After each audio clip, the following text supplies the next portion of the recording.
하나님께서 본토와 친척과 아비집을 떠나라 말씀하십니다. 그리고 그에게 약속을 주시죠. 하나님께서 불러내시는 자들에게 어떤 약속을 주십니다. 그런데요, 그 약속은 이루어질 것 같아 보이지 않는 약속입니다. 너무 막막하고 막연하고 큰 거일 수 있어요. 그래서 여러분들이 하나님을 믿기로 결정하고 또 신앙생활을 하면서 성경에 있는 많은 약속들을 보면서도 이게 나하고 무슨 상관이 있지? 이건 너무 크고 내 지금의 현실하고는 맞지 않는 것 같아라는 그런 시간들을 아마 살고 계실지 모르겠습니다. 아브라함도 약속을 받았지만 이게 무슨 약속이냐면 너희 자손을 무별과 같이 많게 하고 그 바다의 모래같이 많게 하겠다. 그런데 아브라함은 자식이 없었어요. 하나님을 믿고 그 75세 가나안 땅으로 들어와서 십몇 년을 굴르고 있었지만 아무 소식이 없는 거예요. 그러면서 나이는 먹어가고 이제 사라의 이제 월경도 끝나고 이제 아이를 낳을 가능성은 하나도 없는 가운데 막연히 그 약속을 기다려야 되는 상황입니다. 그리고 네가 밟고 있는 모든 땅을 다 너에게 주겠다 하셨지만 아브라함은 땅도 소유하지 못했습니다. 이 땅을 밟기만 하지 이게 내 소유가 된다는 게 이게 어떤 의미야? 이해가 안 되고 막막한 시간들을 그냥 지나가고 있을 때입니다. 그때 여호와의 말씀이 환상 중에 임하십니다. 참 감사하게도요. 하나님이 우리가 약속을 기다리지 못할 때 직접 찾아오셔서 약속을 상기시켜 주십니다. 우리가 요청하지 않아도 하나님이 먼저 우리에게 찾아오셔서 약속을 기억나게 하세요. 근데요, 하나님께서 한 번도 아브라함에게 너 왜 나 못 믿니? 하고 나무라거나 야단치신 적이 없어요. 아브라함이 그 약속을 못 믿는 게 너무 당연하다는 걸 아세요. 그런데도 그 아브라함이 그 약속을 붙들고 살 수 있도록 주기적으로 찾아오셔서 약속을 확인시켜 주십니다. 오늘 뭐라고 말씀하시냐면 아브라함아 두려워하지 말아라 말씀하십니다. 우리 인생의 문제 중에 제일 힘든 문제가 두려움입니다. 무언가 안 좋은 일이 발생할 것에 대한 두려움. 네. 뭔가 이게 흔들리는 상황, 안정이 흔들리는 상황이 되면 두려움이 찾아옵니다. 그렇죠? 아브라함도 이 말씀을 받기 전에 큰 세계 대전 중에 조카가 붙들려 가는 바람에 그 조카를 구출하기 위한 모험을 치렀습니다. 어떻게 보면 하나님이 직접 도와주신 것 같아 보이지 않아요. 자기가 한 것 같아요. 근데 한번 생각해 보세요. 그 세계 대전에서 승리한 그 엄청난 세력을 혼자 쫓아가서 상대해서 이긴다는 게 가능한 일이 아니죠. 하나님이 배후에 계셨어요. 이 두려움이라는 건 뭘까? 예. 자, 저는 이제 작년 올해 몇 번에 걸쳐서 당신 감옥 보낼 거야 이런 얘기를 좀 들은 적이 있었어요. 예. 근데 제가 실은 감옥에 대해서 약간의 막연한 불안함이 있었어요. 왜 그러냐면 그 한동대학교 총장님이셨던 김영길 총장님도 이렇게 감옥 가신 일이 있었잖아요. 예. 그리고 또 하여간 그 선교적인 목적을 가지고 대학을 세운 분들 보면 그런 순간들이 있더라고요. 예.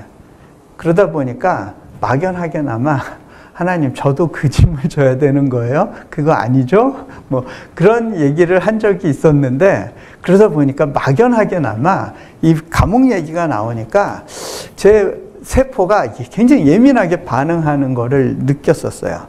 예. 그래서 그 어느 순간은 하나님, 결국 제가 불안해하고 막연하게 예상했던 대로 되는 거예요. 그 생각을 하니까 마음이 확 다운이 되고 상하더라고요. 근데 그때 어떤 분하고 이야기를 하는데 그분이 저한테 그런 얘기를 하시는 거예요. 아이, 선교사님, 그까짓 거 감옥 가면 어때요? 감옥 가면 어떠냐고? 아니, 선교사님 감옥 가면요, 아마 굉장히 중보기도 하시는 분들 많을걸요?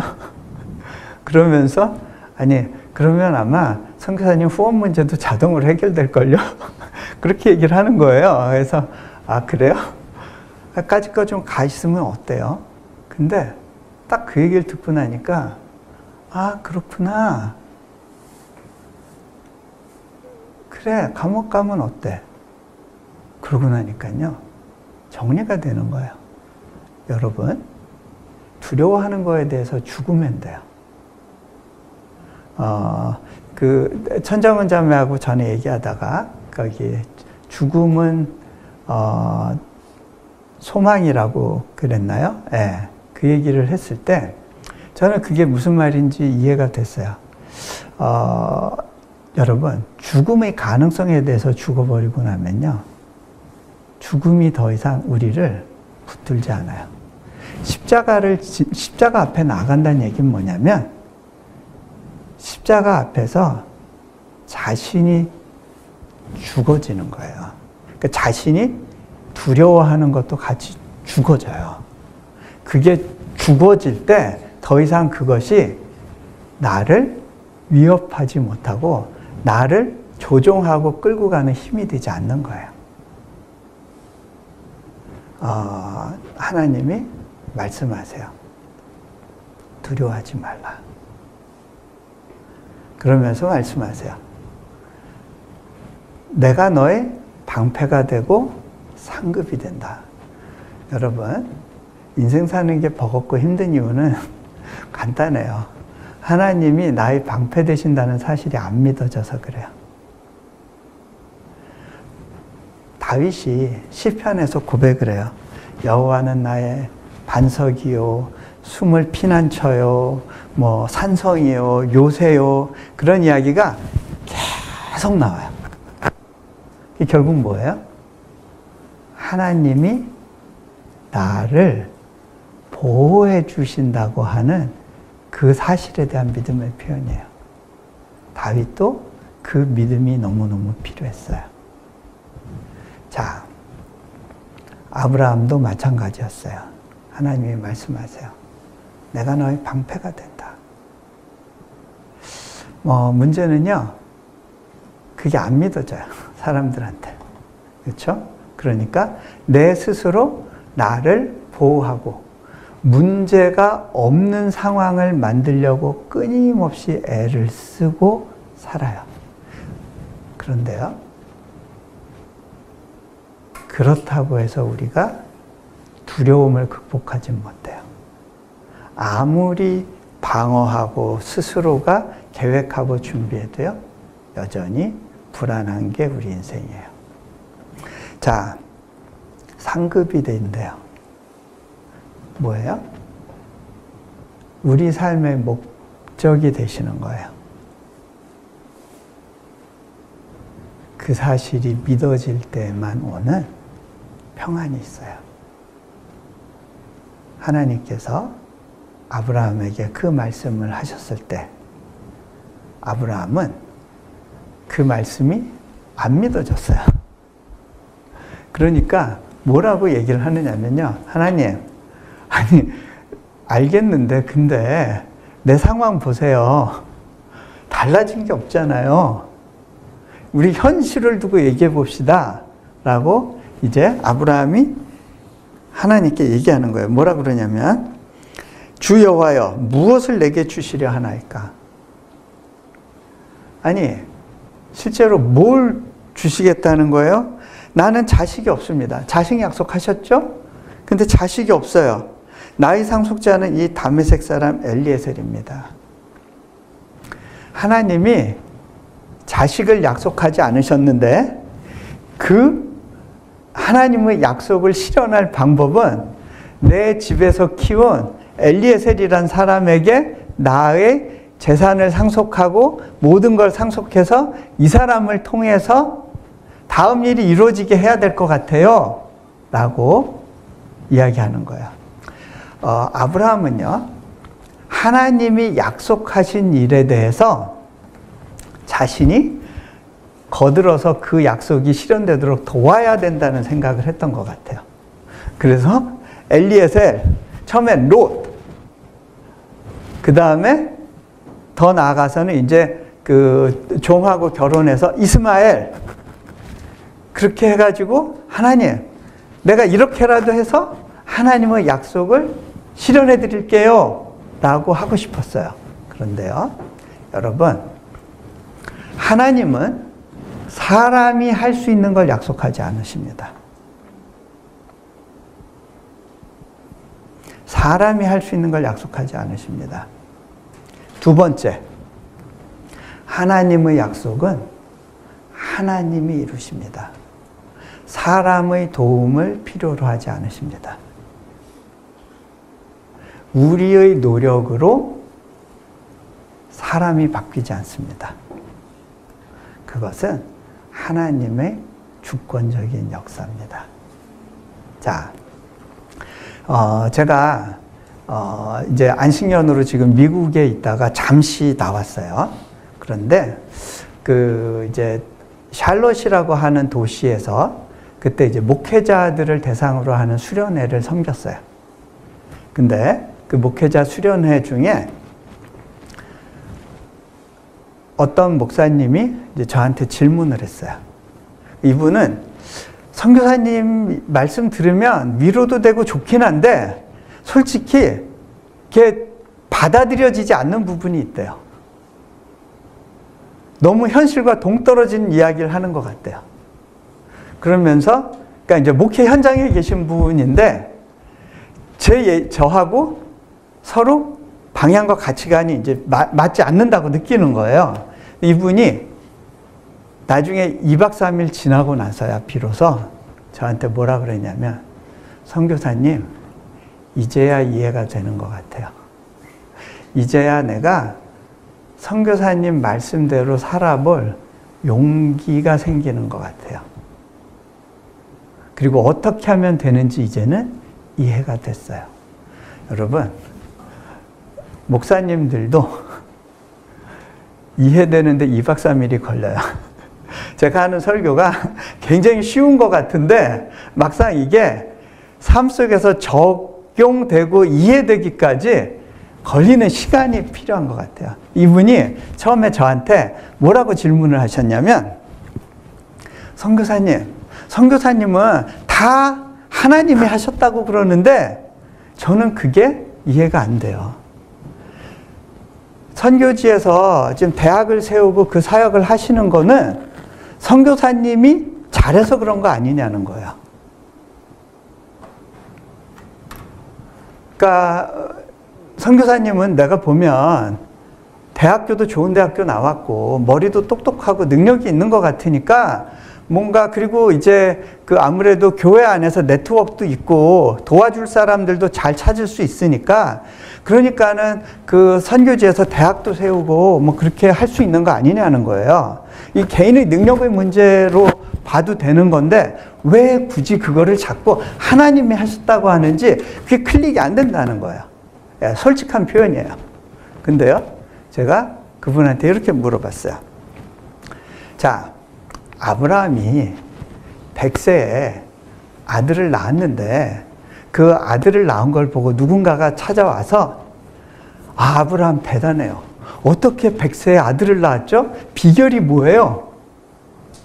저한테 어떻게 하면 그렇게 정력을 유지하고 100세에도 아들을 낳을 수 있는지 그 비결을 가르쳐 주세요라고 물어본다면 아브라함이 뭐라고 대답했을까요? 이것은 사람의 능력하고 무관한 겁니다. 그러면서 제가 제 이야기를 좀 풀었어요. 저는요, 지금도 제가 제일 잘 못한다고 생각되는 일만 골라서 하고 있습니다. 예를 들면 제가 중고등학교 때 제일 싫어했던 게 글쓰기였어요. 일기, 독후감, 백일장 이런 거 너무너무 싫었는데 하다 보니까 하나님이 저를 책 쓰는 사람으로 사용을 하세요. 저 남들 앞에 서서 말하는 거 안 좋아하고 특히 원고가 없으면 설교를 못 하는데 저를 굳이 못하는 것만 골라서 시키세요. 그런가 하면 저는 사업이 뭔지도 모르고 사업에 대한 개념도 없고 힘들어 하는데 지금 선교지에서 교육 사업을 하게 하세요. 저는 학자로서 훈련을 받고 딱 계획을 벗어나는 거는 하고 싶어 하지 않는 그런 성향의 사람인데 계획이 안 되는 일들만 골라서 시키세요. 자, 저는 선교훈련도 받은 적이 없고 신학교도 가본 적이 없는데 요즘은 목사님들을 컨설팅하거나 멘토링하거나 목사님들 대상의 세미나를 인도하는 일을 하게 돼요.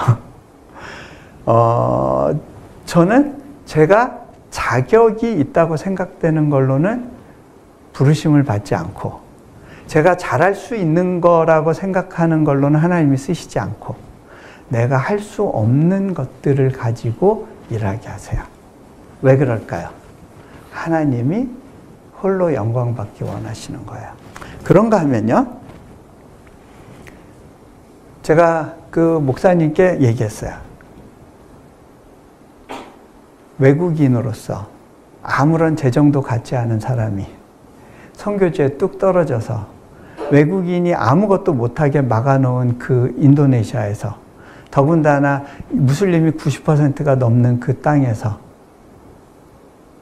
기독교인들을 위한 선교 목적의 대학을 세운다고 할 때 그것을 허락해 줄 정부가 있을까요? 이것은 사람이 계획한다고 될 수 있는 일이 아닙니다. 하나님이 하나님의 때에 문을 열어야만 가능한 일입니다. 하나님이 약속하신 것은 하나님이 친히 이루십니다. 그리고 하나님은 사람이 할 수 있는 일을 가지고 약속하시지 않습니다. 자, 그리고 그 약속은 하나님을 경외하고 그분의 뜻 가운데 살려고 하는 오늘날의 현장에서도 동일하게 일하십니다. 자, 3절에 보면 아브라함이 또 계속 얘기하죠. 네, 주께서 내게 씨를 주지 아니하셨으니 내 집에서 길린 자가 내 상속자가 될 것입니다. 그랬더니 하나님이 말씀하십니다. 그 사람이 내 상속자가 아니라 내 몸에서 날 자가 내 상속자가 되리라. 다시 한번 그 불가능에 대해서 약속하시는 모습을 보게 됩니다. 그리고는요, 어떻게 하느냐? 하나님의 방법은요, 우리가요, 우리의 앞길을 계산하고 생각할 때는 어떤 박스 안에 갇혀 있습니다. 그 이상은 보지 못해요. 근데 하나님께서 그런 아브라함을 장막 밖으로 끌어내셔서 하나님의 세계를 보여주십니다. 여러분, 우리가 눈으로 보고 이해하는 것과 하나님이 창조한 세계 사이에는 굉장한 차이가 있습니다. 자, 하나님이 이 지구가 태양을 돌게 해놓으셨는데 이 지구가 태양에 조금 더 가까워지거나 조금 더 멀어지면 엄청난 일이 생깁니다. 지구상에 생명체가 존재할 수 없습니다. 그런데 그 정확한 위치에 하나님이 지구를 돌게 하십니다. 그리고 우리가 이 지구가 어디론가 꺼지거나 날아갈 것을 걱정하지 않고 살아갈 수 있게 우리에게 믿음을 주시죠. 우리는 그 지구가 움직이는 그 거대한 소리를 들을 수 없습니다. 왜? 우리의 귀의 주파수는요, 너무 큰 소리나 너무 작은 소리를 듣지 못하게 하셔서 지구가 돌아가는 그 거대한 굉음을 듣지 않고 없는 것처럼 느끼면서 살아가게 하시죠. 하나님은 어마어마한 신비 가운데 우리 인생들을 그 지구라고 하는 이 환경 속에 담아주시고 보존하면서 살아가게 하시죠. 자, 그 하나님이 누구신지를 이해하기 시작할 때 내가 뭔가를 하려고 하고 내가 계획 세우는 것이 얼마나 작고 때로는 의미 없는 일인지를 깨닫게 하십니다. 자, 우리가 하나님께 소망을 두고 그 약속을 가지고 살아간다는 게 어떤 의미인지 제가 한 가지, 가장 최근에 느낀 경험을 좀 이야기를 할게요. 저희 이제 장인 어른이 지난 토요일 날 이제 소천하셨어요. 그래서 그 일로 저희가 급하게 한국에 나오게 됐는데요. 실은 저희 장인 어른은 돌아가시기 직전까지 하나님을 이제 거부하셨던 분이에요. 아내가 대학교 다닐 시절만 하더라도 아버님이 아내가 대학 다니는 거에 대해서 굉장히 그 교회 그 하나님을 믿는 거에 대해서 굉장히 노여워하시고 반대하셨었어요. 그래서 아내가 그 IVF라고 하는 선교단체를 할 때 수련회를 너무 가고 싶은데 부모님 허락을 받으려면 한 3, 4주 전부터 훨씬 그 전부터 중보기도를 부탁하고 기도해야 됐어요. 이번에 장례식장에도 그때 그 중보기도를 해줬던 친구들이 다 왔었어요. 그 기도하면서 그렇게 하나님 핍박하는 우리 아빠 지금은 사울과 같이 나를 핍박하지만 바울 같은 사람 되게 해주세요 하고 그때 기도했어요. 그러면서 성경의 한 구절을 붙들고 계속 기도했는데 그 구절은 뭐냐면 주 예수를 믿으라 그리하면 너와 내 집이 구원을 얻으리라. 사도행전의 그 말씀을 붙들고 하나님 성경에 약속해 주셨잖아요 하고 이제 기도하기 시작했어요. 근데 이제 아내는 이제 믿음을 가진 남편과 만나고 그렇게 하고 이제 미국으로 유학 갔다가 거기서 이제 선교지로 가버리고. 근데 이제 그거에 대해서 실은 이제 장인 어른은 굉장히 마음이 상심하시고 좀 화가 많이 나셨을 거예요. 아, 딸 뺏겼다. 예, 선교지로 아예 가버렸으니까, 그 좀 굉장히 서운하고 마음에 이제 사위나 그 딸에 대한 원망이 있었을 거고요. 그러다 보니까 참 가족 구원이 더 저희에겐 절실하고 어려운 문제였지만 어떻게 우리가 직접 할 수 있는 방법은 없었고 아내는 기도하다가 그 계속 완고한 아버님을 보면서 때로는 마음에 또 이렇게 아예 소망을 놓고 그리고 그냥 선교지 바쁜 일상 가운데 살아가면서 막연하게 하나님 우리가 해서 사역을 하는 대신에 우리 가정을 지켜주세요 하는 기도 이상은 하지 못하고 그렇게 시간이 지났습니다. 그러던 중에 저희 장모님은 제가 췌장 수술 받았을 때 그때 이러다가 우리 사위 잃어버리겠구나 생각하시고 다급한 마음에 그냥 어느 교회를 찾아가셨어요. 그 교회에서 기도하시다가 거기서 하나님께 이렇게 불쑥 이제 기도를 한 거예요. 하나님, 우리 사이 살려주시면 저 하나님 믿을게요. 교회 갈게요. 그렇게 한 것이 이제 교회 생활의 시작이었어요. 한 분 한 분 하나님께 돌아오는 시간들이 있었어요. 저희 처남이 이제 손의 위축증을 앓게 되면서 또 많이 어려운 시간이 있었고, 그것을 계기로 또 우리 처남에게도 조금씩 복음이 들어가게 됐어요. 하지만 아버님은 여전히 좀 완고하셨고, 그런 상황이었는데, 지난 여름에 저희가 그 큰아이 결혼식이 있어서 한국에 나왔다가 그때 마침 친정을 방문한 아내가 보는 자리에서 아버님이 뭔가 좀 이렇게 기억이라든가 행동이 많이 이상해지셨다는 사실을 깨닫고 급하게 이제 병원에 모시고 갔어요. 그랬는데 이제 뇌졸중 판정이 났고 병원에 입원하셨고, 그리고 난 이후에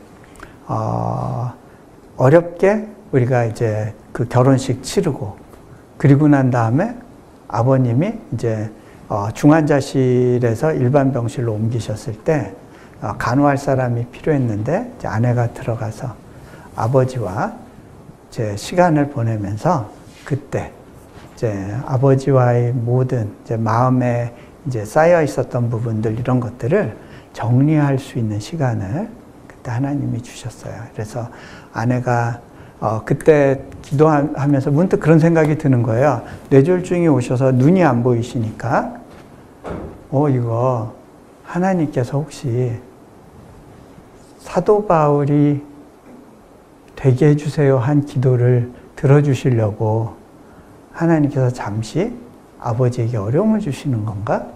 이런 생각을 하기도 하고, 그런데 이제 아버님이 다시 이제 그 집으로 돌아오시고 나서는 이제 마음이 여전히 다치신 상태였어요. 그러다가 저희가 이제 미국에서 안식년 하고 있는 동안에 보니까 아버님이 또 이제 뇌졸중이 재발해서 병원에 입원하시게 됐고, 그 가운데 저희가 기도하면서 이제는 시간이 얼마 안 남았다라는 생각이 들었어요. 그래서 기도하다가 급하게 저희 팀 멤버 중에 이제 목회자분이 계셨는데, 그분이 한국 나가신 김에 병원에 가서 좀 영접 기도를 해주시면 좋겠습니다. 그래서 가서 영접 기도를 하시겠냐고 했더니 아멘을 하셔서 그 아멘 하시는데 그 영상을 보니까 눈에 눈물이 고이시더라고요. 어떻게 보면 저희 아버님은요, 건강하게 사셔야 된다고 운동도 아주 열심히 하셨고요. 스스로 몸 관리를 철저하게 하셨던 분이셨어요. 남 피해 안 주고 내 인생은 내가 책임지면서 살아야 된다라는 생각을 갖고 그렇게 평생을 사셨거든요. 근데 막판이 되니까 선망이 오고 이런 상황에서는 본인이 할 수 있는 게 없고 가족들의 그 짐을 맡아서 책임져 줘야 되는 그런 상황 가운데 아버님이 막판에 이제 항복을 하셨어요. 그리고 그 세례까지 받으시고, 그리고 난 바로 다음날 소천하셨어요. 그때 제가 깨달았어요. 하나님이 기다려주셨구나. 아버님이 마지막까지 하나님이 믿어지는 순간을 갖게 하시려고 하나님이 기다리셨다가 이제 됐구나. 데려가신 거죠. 그런데요, 아내가 기도했던 그 기도를 하나님이 들으셨어요. 아버님이 그렇게 세례를 받기로 결정하시고 나서 나머지 가족들 모두 차례차례 영접하기로 결정을 하고 또 세례를 받고 하는 그런 시간들이 있었어요. 하나님께서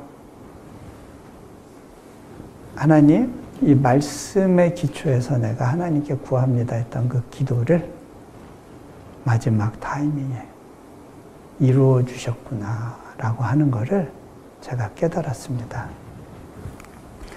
오늘 말씀에 보면요, 그 뭇별을 보여주시고 난 다음에 아브라함이 여호와를 믿으니라고 합니다. 여러분, 여호와가 믿어지는 거, 그게 은혜예요. 이거는 믿기로 결정하는 게 아니에요. 하나님의 말씀이 우리 가운데 침투하셔서 우리에게 믿어지도록 우리의 생각을 열어주시는 거예요. 이거는 내가 막 노력하고 애쓴다고 해서 믿음의 세계가 열리는 게 아니라 하나님의 선물이에요. 근데요, 그러니까 하나님이 다 하시는 거예요. 믿어지는 거예요. 여러분, 영접 기도도 그냥 쉽게 나오는 게 아니에요.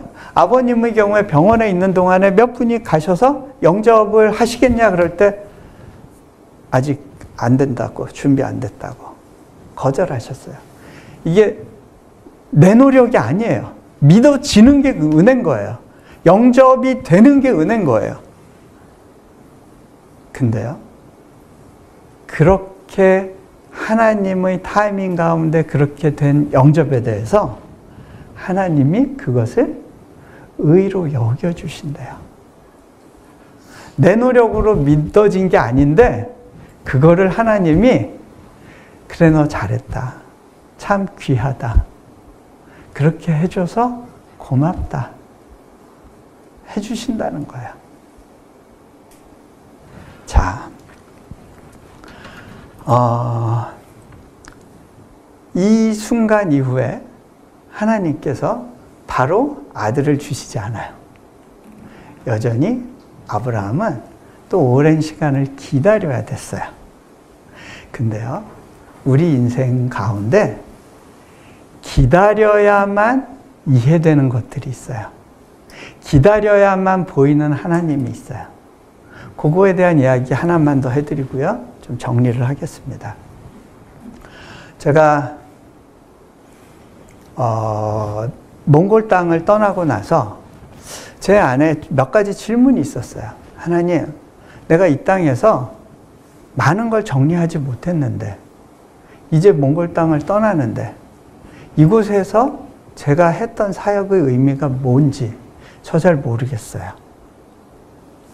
그런 제 안에 질문이 있었어요. 어쨌든 다 이해되지 않아도 하나님이 이끄시는 길 가운데 순종하면서 가겠습니다 하고 몽골 땅을 떠났고 인도네시아로 들어갔어요. 그래서 인도네시아에서 이제 한 사이클 돌고 나니까 이제는 하나님이 저한테 이제 몽골 가도 좋겠다라는 마음을 주셨어요. 그래서 지난 여름에 저희 선교회가 몽골 선교 30주년을 기념해서 이제 기념 행사와 예배를 할 때 저에게 설교해달라고 그래서 가족들하고 이야기했는데, 제가 이제는 몽골 가도 좋겠다는 마음이 와서 가족들을 데리고 몽골 땅을 방문하게 됐어요.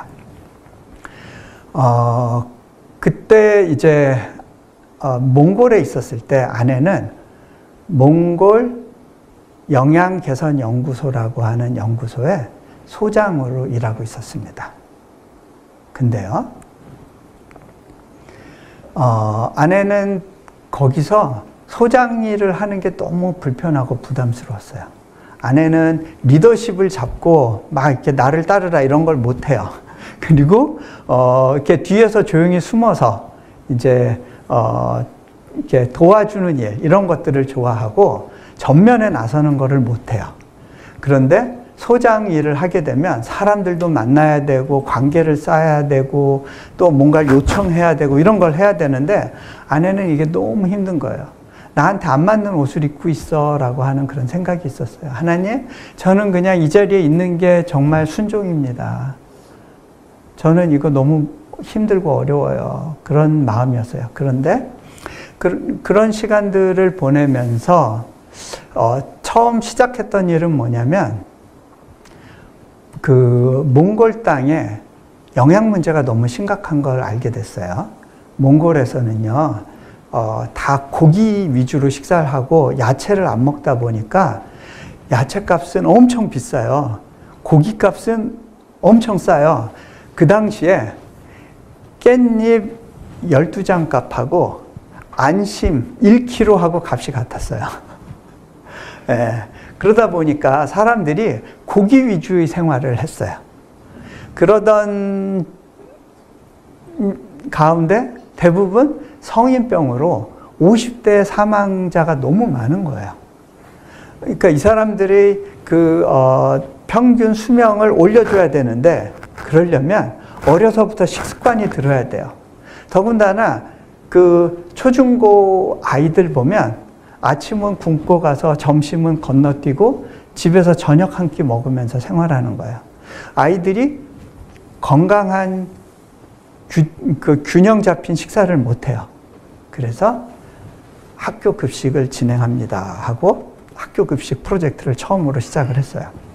근데 몽골 공무원들이 이게 뭔지 모르고 안 도와주고 굉장히 힘든 시간들이 있었어요. 어쨌든 학교 급식을 위한 시범 학교를 세워놓고 그리고 나서 아내는 이제 소장직을 2년 하고선 물려주고 그리고 다 잊고 지냈거든요. 이번에 저희가 확인하게 된 건 뭐냐면 아내가 이제 박사학위도 포기하고 그곳에서 섬기면서 연구원들과 같이 일을 했는데 그때 연구원이었던 사람들이 지금은 몽골 과학기술대학교, 우리로 말한 카이스트죠.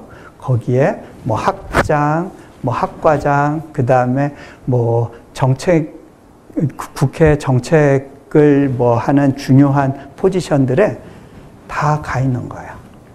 그런가 하면 몽골 정부가 학교 급식의 중요성을 깨닫고 이것을 전국적으로 확대하고 모든 학교에서는 학교 급식을 하도록 법을 통과시켰어요. 그리고 그 재정이 모자라니까 그거를 한국 정부 코이카에 요청을 해서 단일 국가 지원으로는 최대 액수인 그 재정을 지원받았고 그거를 이제 아내가 섬겼던 그 선교 단체가 운영하는 걸로 해서 몽골의 운명이 바뀐 거예요. 몽골의 평균 수명이 한 10살 이상 올라갔어요. 지금 70대 초반이에요. 그런가 하면 그 다음에 그 일을 맡으셨던 소장님은 몽골 정부가 외국인에게 수여하는 최고의 훈장, 북극성 훈장을 수상하는 걸로 저희가 몽골에 가 있는 그 기간에 그게 딱 발표가 됐어요. 그때 하나님께서 아내에게 그 아내가 갖고 있었던 질문, 내가 여기서 왜 이렇게 버티고 있어야 돼요? 하는 것에 대한 질문을 답을 주시는 거예요. 하나님은요, 아내가 능력이 있어서 사용하신 것도 아니고요. 어떤 아내가 이 일을 감당할 만한 어떤 그런 성향을 갖고 있는 사람도 아니었어요. 하지만 하나님은 그 작은 순종을 사용하셔서 몽골 한 나라의 운명을 바꾸는 일 가운데 조용히 사용하신 거더라고요. 그때 굉장히 많은 깨달음이 있었는데 요거 하나만 얘기하고 마무리할게요.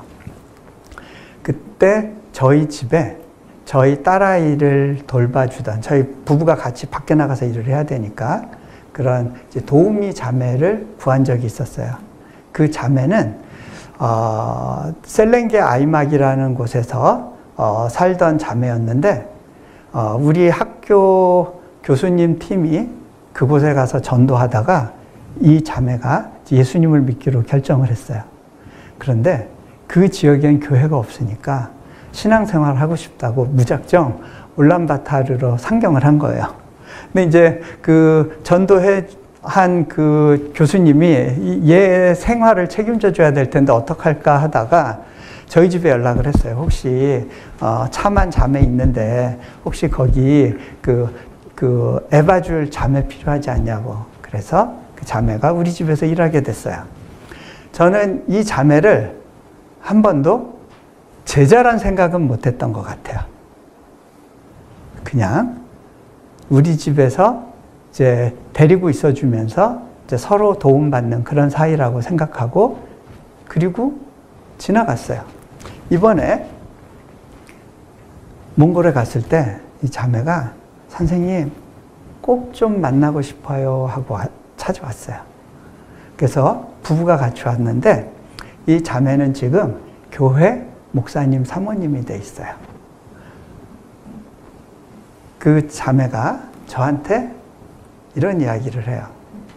선생님, 제가 교회가 뭔지, 크리스찬으로서 살아간다는 게 뭔지 전혀 몰랐어요. 그런데 선생님 집에 살면서 크리스찬 부부가 사는 법, 크리스찬 가정이 어떻게 살아가는지에 대한, 그리고 사역은 어떻게 하는지에 대한 모든 걸 배웠어요. 이렇게 얘기를 하는 거예요. 그리고 선생님이 설교해 준 내용을 통해서 내가 영적으로 성장했어요. 제가 보니까 애를 봐야 되니까 교회 안에는 못 있어요. 항상 문 밖에서 애를 보는데 벽에다가 귀를 대고 어떤 설교를 하시는지 열심히 들었다는 거예요. 그리고 그게 자신에게 있어서는 신앙의 기초가 됐다고 이야기를 하더라고요. 저는 제자라고 생각한 적도 없었던 그 자매는 자기 스스로를 제자라고 생각하고 있었던 거예요. 그러다가 보니까 그 자매가 아이도 넷을 낳았어요. 저희랑 똑같아요. 그리고 영양사 자격증을 따가지고요. 학교 급식 영양사로 또 취업을 했어요. 그것도 아내가 갔던 길을 따라가는 거예요. 이런 이야기를 하더라고요. 선생님, 지금도요, 뭔가 어려운 문제가 생기면 선생님 가정이라면 어떻게 결정할까를 생각해 보면 답을 찾을 수 있는 것 같아요. 돌아보면요, 저랑 아내랑 그때 아내가 그 몽골에 있을 때 우울증도 오고 어떻게 보면 이제 선교사의 삶이 뭔지도 몰라서 그냥 우왕좌왕 하면서 버겁게 살았던 것 같아요. 그런데 하나님께서 우리의 약한 모습은 다 가려주시고 그 자매가 배워야 될 내용들만 부각시켜 주시면서 우리 가정의 그곳에서의 삶을 사용하신 거구나라는 생각이 들었어요. 아, 이것은 하나님이 하신 일이구나. 내가 무슨 노력을 해서 누군가에게 영향을 줄 수는 없어요. 하나님의 영역인 거예요. 그리고 나서 보니까 아, 그렇군요. 어느 곳에 가서 살든지 하나님 안에서 하나님을 바라보고 사는 삶은 그 자체로서 살아갈 의미가 있는 거군요. 라고 하는 것을 고백할 수 있었습니다. 아브라함의 삶도 그랬을 것 같습니다. 뭘 그냥 잘하려고 하는 게 아니라 하나님 가라시는 곳에서 하나님 바라보고 약속을 기억하며 그 땅에서 그 삶을 살아갔을 뿐입니다. 그런데 그 삶이 후대 수많은 크리스찬들에게 모델이 되고 삶의 소망이 되는 거구나라는 것을 배웠어요. 아브라함이 특별한 사람이어서가 아니라 그 사람이 어떤 특별한 성품이 좋거나 능력이 있어서가 아니라 그냥 하나님이 찍으셨을 때 그 찍힌 그 부르심에 대해서 그저 저는 잘 모르지만 한번 그렇게 걸어가 볼게요 하고 결단한 그것을 하나님이 사용하신 겁니다. 자, 여기까지 하고요. 우리 같이 기도하면 좋을 것 같아요. 같이 눈을 감으시고요. 우리 삶에 하나님께 구하고 바라는 하나님의 약속이 있으신지요? 하나님은 그 약속을 이루는 데 있어서 우리의 도움을 필요로 하지 않으십니다. 하나님이 약속하신 것은 하나님이 이루십니다. 우리가 할 일은 그저 그 약속을 바라보고 기다리며 그분 닮은 삶을 이루어 가는 겁니다. 그 나머지는 하나님이 하십니다. 우리에게 주신 그 약속이 희미해지는 것 같고 뭔가 예기치 않은 일들 가운데 두렵고 당황될지라도 주님이 말씀하십니다. 두려워하지 말아라. 내가 너의 방패가 되고 상급이 된다. 그것을 믿을 때 하나님이 여러분을 존귀하게 여기시고 여러분의 삶 가운데 여러분을 약속의 통로로 사용하실 겁니다. 하나님, 감사합니다.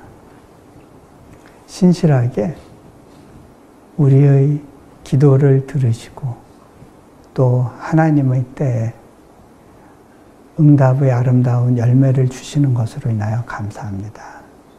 주님, 우리를 부르신 그 하나님의 그 뜻 가운데 하나님의 약속이 우리 삶을 통해서 구체적으로 이루어지는 것을 볼 수 있길 원합니다.